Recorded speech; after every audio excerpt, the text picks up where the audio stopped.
इस वीडियो में हम लोग गांधी युग पार्ट 2 करने जा रहे हैं।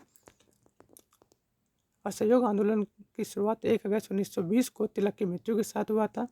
यह देश का पहला मान्यता प्राप्त आंदोलन था। असहयोग आंदोलन होने के कई कारण थे। पहला कारण रॉलेट एक्ट 1919, जिसे बिना अपील बिना दलील का कानून कहा जाता था। ठीक है, इसे काला कानून भी कहा जाता था। रॉलेट एक्ट को बिना अपील बिना दलील का कानून कहा जाता था, काला कानून भी कहा जाता था। दूसरा कांड जलियांवाला बाग हत्याकांड, जो 13 अप्रैल 1919 को नरसंहार कर दिया गया था। वैशाख के दिन अमृतसर में जलियांवाला बाग नामक जगह जलियांवाला बाग में वैशाखी के दिन किचलू एवं सत्यपाल की गिरफ्तारी के विरोध में लोगों ने वहां पर अपनी उपस्थिति दर्ज करवाई थी, जिस कारण अंग्रेजों ने अंधाधुंध गोली चलाकर हजारों लोगों को मौत के घाट उतार दिया और कई घायल हो गए। इससे नाराज होकर रविन्द्रनाथ टैगोर ने नाइटहुड की उपाधि वापस कर दी। शंकर नारायण ने वायसराय के कार्यकारिणी परिषद से इस्तीफा दे दिया। जलियांवाला बाग की जांच के लिए कि यह घटना क्यों हुई, क्या कारण था, जिसके लिए हंटर आयोग का गठन किया गया, जो 19 अक्टूबर 1919 को किया गया। हंटर आयोग का गठन 19 अक्टूबर 1919 को किया गया। हंटर आयोग के गठन का कारण क्या था? जलियांवाला बाग हत्याकांड जो नरसंहार हुआ उसकी जांच करना। खिलाफत आंदोलन 1919 से 1924 में, जिसको पार्ट 1 में हम लोग पढ़ चुके हैं। सेवरे की संधि हुई थी 1919 में। सेवरे की संधि हुई। यह संधि अंग्रेज और तुर्की के बीच में हुई। तुर्की को पंगु बना दिया गया, जिस कारण मुस्लिमों में आक्रोश था। असहयोग आंदोलन का मुख्य हथियार अहिंसा, सत्याग्रह, बहिष्कार एवं असहयोग था। असहयोग आंदोलन का मुख्य हथियार क्या था? अहिंसा, सत्याग्रह, बहिष्कार एवं असहयोग। असहयोग आंदोलन से संबंधित अधिवेशन थे कलकत्ता अधिवेशन जो सितंबर 1920 में हुआ था। कलकत्ता अधिवेशन जो सितंबर 1920 में आयोजित किया गया, जिसके अध्यक्ष लाला लाजपत राय थे। कलकत्ता अधिवेशन सितंबर 1920 में, जिसके अध्यक्ष लाला लाजपत राय थे।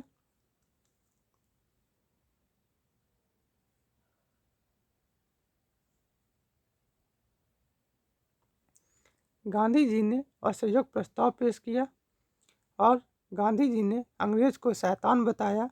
गांधी जी ने कहा कि अंग्रेज शैतान है और इसके साथ सहयोग करना संभव नहीं। गांधी जी ने असहयोग प्रस्ताव को पेश करते हुए कहा कि अंग्रेज शैतान है और इसके साथ सहयोग संभव नहीं। केसरी हिंद की उपाधि त्याग दी। गांधी जी ने जलियांवाला बाग हत्याकांड के समय अपनी उपाधि नहीं त्यागी थी। असहयोग आंदोलन के समय में अपनी उपाधि को त्याग दिया था। गांधी जी को राजनीतिक बच्चा कहा था सी आर दास ने, विपिन चंद्र पाल एवं एनी बेसेंट ने। गांधी जी को राजनीतिक बच्चा सी आर दास, विपिन चंद्र पाल एवं एनी बेसेंट ने कहा था। गांधी जी को राजनीतिक बच्चा सी आर दास, विपिन चंद्र पाल एवं एनी बेसेंट ने। जमनालाल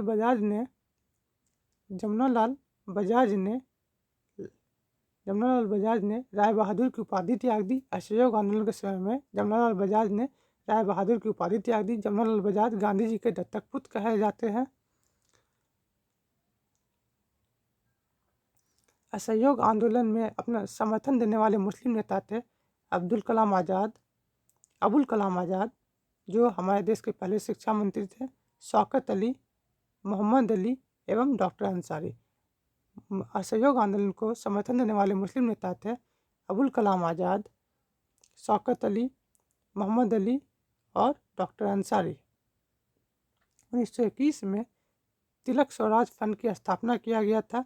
तिलक स्वराज फंड का स्थापना किया गया था ताकि असहयोग आंदोलन को अच्छे ढंग से चलाया जा सके, जिसमें पूरे देश से 1 करोड़ रुपया जमा करने की बात कही गई थी। ठीक है, जिसमें सर्वाधिक योगदान मुंबई से दिया गया, बॉम्बे से, उस समय के बॉम्बे से दिया गया लगभग 37 लाख रुपया, 37,06,000 रुपया लगभग बॉम्बे से इस फंड में जमा कराया गया था एवं बिहार से लगभग 24 लाख रुपया तिलक स्वराज फंड में जमा किया गया था। 1921 में तिलक स्वराज फंड की स्थापना की गई और 1921 में प्रिंस ऑफ वेल्स के भारत आगमन का भी पुरजोर विरोध किया गया। 1921 में प्रिंस ऑफ वेल्स के भारत आगमन का भी पुरजोर विरोध किया गया। 1921 में प्रिंस ऑफ वेल्स के भारत आगमन का भी पुरजोर विरोध किया गया। असहयोग आंदोलन के दौरान गांधीवादी विचार का 100% पालन अपने बिहार में हुआ। असहयोग आंदोलन के दौरान गांधीवादी विचार का 100% पालन बिहार में हुआ, यानी कि बिहार में हिंसा नहीं हुई। असहयोग आंदोलन का अंत 12 फरवरी 1922 को कर दिया जाता है। असहयोग आंदोलन का अंत 12 फरवरी 1922 को कर दिया जाता है। इसके अंत का कारण था चौरी चौरा हत्याकांड, जिसमें क्या होता है, चौरी चौरा की घटना जो गोरखपुर में होती है 5 फरवरी 1922 को। इसमें गोरखपुर में चौरी चौरा नामक स्थान पे एक थाने को आग के हवाले कर दिया जाता है। उग्र भीड़ के द्वारा आग के हवाले कर दिया जाता थाने को, जिसमें कई पुलिसकर्मी मारे जाते हैं, जिस वजह से गांधी जी इससे निराश होकर इस आंदोलन को बंद कर देते हैं।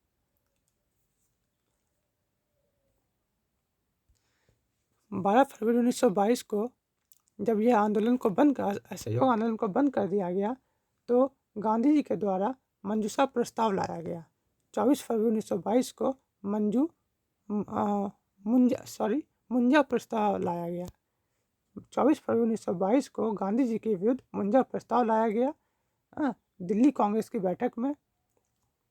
मुंजा प्रस्ताव कब लाया गया? 24 फरवरी 1922 को दिल्ली कांग्रेस की बैठक में। किसके विरुद्ध लाया गया? गांधी जी के विरुद्ध लाया गया। 10 मार्च 1922 को गांधी जी गिरफ्तार कर लिए गए और अहमदाबाद जेल में डाल दिए गए। 10 मार्च 1922 को गांधी जी को गिरफ्तार कर अहमदाबाद जेल में बंद कर दिया गया।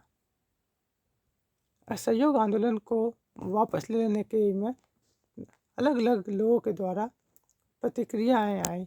सुभाष चंद्र बोस ने अपनी पुस्तक द इंडियन स्ट्रगल में लिखा था, जनता का उत्साह चरम पर था, इसे वापस लेना राष्ट्रीय संकट से कम नहीं था। गांधी जी के द्वारा जब असहयोग आंदोलन को वापस ले लिया गया, तो सुभाष चंद्र बोस ने द इंडियन स्ट्रगल में लिखा, जनता का उत्साह चरम पर था, इस समय वो इसे वापस लेना राष्ट्रीय संकट से कम नहीं था। मोतीलाल नेहरू ने लिखा, कन्याकुमारी की एक गांव ने यदि अहिंसा का पालन नहीं किया तो इसकी सजा हिमालय के किसी गांव को क्यों दी। मोतीलाल नेहरू ने कहा कि यदि कन्याकुमारी के एक गांव ने अहिंसा का पालन नहीं किया तो इसकी सजा हिमालय के गांव को क्यों मिलनी चाहिए। असहयोग आंदोलन की शुरुआत के समय में वायसराय चेम्सफोर्ड थे। असहयोग आंदोलन की शुरुआत में वायसराय चेम्सफोर्ड थे और अंत के समय में वायसराय रीडिंग थे।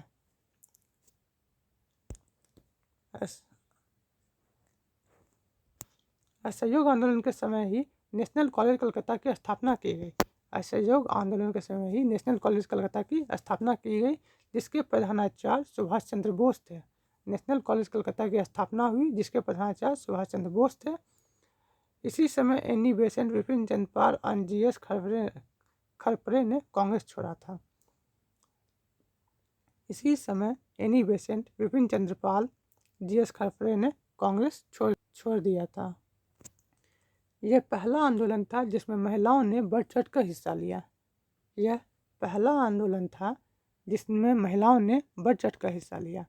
समाज के हर एक वर्ग का समर्थन प्राप्त हुआ। इस आंदोलन को समाज के हर एक वर्ग का समर्थन प्राप्त हुआ। इसमें किसान, बूढ़े, बच्चे, व्यापारी आदि सभी वर्ग के लोग शामिल हुए। 1920 में अवध किसान आंदोलन हुआ। कुछ प्रमुख आंदोलन है।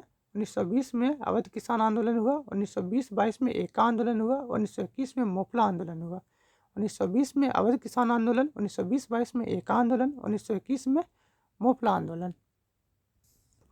गांधी जी को राष्ट्रपिता सुभाष चंद्र बोस ने कहा, गांधी जी को राष्ट्रपिता सुभाष चंद्र बोस ने रंगून रेडियो से 4 अगस्त 1944 को कहा।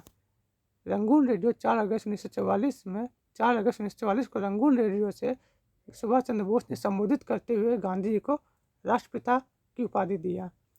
गांधी जी को बापू, नेहरू एवं CF एंड्रूस ने कहा। गांधी जी को बापू, नेहरू एवं CF एंड्रूस ने कहा। गांधी जी को मलंग बाबा, पाकिस्तानी कबीलाइयों ने कहा। गांधी जी को मलंग बाबा, पाकिस्तान के कबीला के लोगों ने कहा। खुदाई खिदमतगार, इस कबीला का संबंध खुदाई खिदमतगार से है। महात्मा, गांधी जी को महात्मा रविन्द्रनाथ टैगोर ने कहा। गांधी जी को महात्मा रविन्द्रनाथ टैगोर ने कहा। गांधी जी को वन मैन बाउंड्री माउंटबेटन ने कहा। गांधी जी को वन मैन बाउंड्री माउंटबेटन ने कहा। नग्न फकीर विंस्टन चर्चिल ने कहा। नग्न फकीर विंस्टन चर्चिल ने कहा। गांधी जी को नग्न फकीर विंस्टन चर्चिल ने कहा। गांधी जी को आज़ाद शत्रु राजेंद्र प्रसाद ने कहा। गांधी जी को आज़ाद शत्रु राजेंद्र प्रसाद ने कहा। गांधी जी की प्रमुख पुस्तकें एवं पत्रिका। गांधी जी की प्रमुख पुस्तकें एवं पत्रिका। नवजीवन का प्रकाशन गांधी जी ने 1919 में किया। इसकी भाषा हिंदी एवं गुजराती है। नवजीवन का प्रकाशन गांधी जी ने 1919 में किया, जिसकी भाषा हिंदी एवं गुजराती है। यंग इंडिया का प्रकाशन गांधी जी ने 1919 में किया, जिसकी भाषा अंग्रेजी है। सत्य के साथ मेरे प्रयोग, सत्य के साथ मेरे प्रयोग जिसका प्रकाशन 1925 में किया। द एसेंशियल गांधी का भी प्रकाशन 1925 में किया। इन दोनों की भाषा अंग्रेजी है, इंग्लिश है। सत्य के साथ मेरे प्रयोग, द एसेंशियल गांधी का प्रकाशन 1925 में हुआ, जिसकी भाषा अंग्रेजी है। हरिजन का प्रकाशन 1933 ईस्वी में किया गया। हरिजन का प्रकाशन 1933 ईस्वी में किया गया। गांधी जी की पत्रिका हरिजन का प्रकाशन 1933 ईस्वी में किया गया, जिसकी भाषा इंग्लिश और हिंदी दोनों है। हरिजन की भाषा हिंदी और English. Hind Swaraj the Indian home rule, Hind Swaraj the Indian home rule league, इसका प्रकाशन 1909 ईस्वी में हुआ, जिसकी भाषा गुजराती एवं हिंदी है। इंडियन ओपिनियन, जिसका प्रकाशन 1903 ईस्वी में, भाषा गुजराती, हिंदी, अंग्रेजी, तमिल। भाषा Gujarati, Hindi, English, Tamil. Indian opinion का प्रकाशन 1903 ईस्वी में, गुजराती में, हिंदी में, इंग्लिश में, तमिल में, इन सभी भाषा में इंडियन ओपिनियन का प्रकाशन हुआ। गांधी जी के 4 पुत्र थे, हीरालाल, मनीलाल, रामदास, देवदास। जमनालाल बजाज गांधी जी के 5वां वो दत्तक पुत्र थे। जमनालाल बजाज गांधी जी के 5वां वो दत्तक पुत्र थे। गांधी जी के 4 पुत्र थे, हीरालाल, मनीलाल, रामदास, देवदास। गांधी जी के 5वें पुत्र के रूप में जमनालाल बजाज थे, जो गांधी जी के दत्तक पुत्र थे। दत्तक पुत्र का अर्थ होता है कि गोद लिया हुआ बच्चा। गांधी जी की प्रमुख शिष्य मैगलिन सैलेड थी। गांधी जी की प्रमुख शिष्य मैगलिन सैलेड थी, जो इंग्लैंड की निवासी थी। गांधी जी ने इसे मीराबेन नाम दिया। गांधी जी ने इसे मीराबेन नाम दिया। गांधी जी की प्रमुख शिष्य मैगलिन सैलेड थी, जो इंग्लैंड की निवासी थी, जिसे गांधी जी ने मीराबेन नाम दिया। गांधी जी 1916 में लखनऊ अधिवेशन कांग्रेस के सदस्य बने। गांधी जी 1916 में लखनऊ अधिवेशन में कांग्रेस के सदस्य बने। 1934 में कांग्रेस से त्यागपत्र दिया। 1939 में पुनः कांग्रेस के सदस्य बने। गांधी जी 1916 में लखनऊ अधिवेशन, जिसमें राजकुमार शुक्ल गांधी जी को बिहार आने के लिए आमंत्रित करते हैं, तिनकट्या पद्धति के बारे में बताते हैं, उसमें गांधी जी कांग्रेस के सदस्य बने। 1934 में कांग्रेस से त्यागपत्र दिया और 1939 में पुनः कांग्रेस के सदस्य बने। 1916 में ही गरम दल नरम दल का एकीकरण हुआ था। 1916 में ही मुस्लिम लीग का कांग्रेस में विलय हुआ था। गांधी जी की पुस्तक और पत्रिका को एक बार फिर देख लेते हैं। नवजीवन का प्रकाशन 1919 में हिंदी एवं गुजराती भाषा में। यंग इंडिया का प्रकाशन 1919 में, भाषा अंग्रेजी। सत्य के साथ मेरे प्रयोग 1925 में। द एसेंशियल गांधी का प्रकाशन भी 1925 में, भाषा अंग्रेजी। हरिजन प्रकाशन 1933 में, भाषा इंग्लिश और हिंदी दोनों। हिंद स्वराज की भाषा गुजराती, हिंदी दोनों है। हिंद स्वराज की भाषा गुजराती और हिंदी। इंडियन ओपिनियन नामक पत्रिका का प्रकाशन 1903 में। गुजराती, हिंदी, इंग्लिश, तमिल में। गांधी जी के 4 पुत्र थे, हीरालाल, मनीलाल, रामदास, देवदास। 5वां पुत्र दत्तक पुत्र था, जिनका नाम जमनालाल बजाज था। गांधी जी की प्रमुख शिष्य मैगलिन सैलेट थी, जो इंग्लैंड की निवासी थी, जिसे गांधी जी ने मीराबेन नाम दिया था।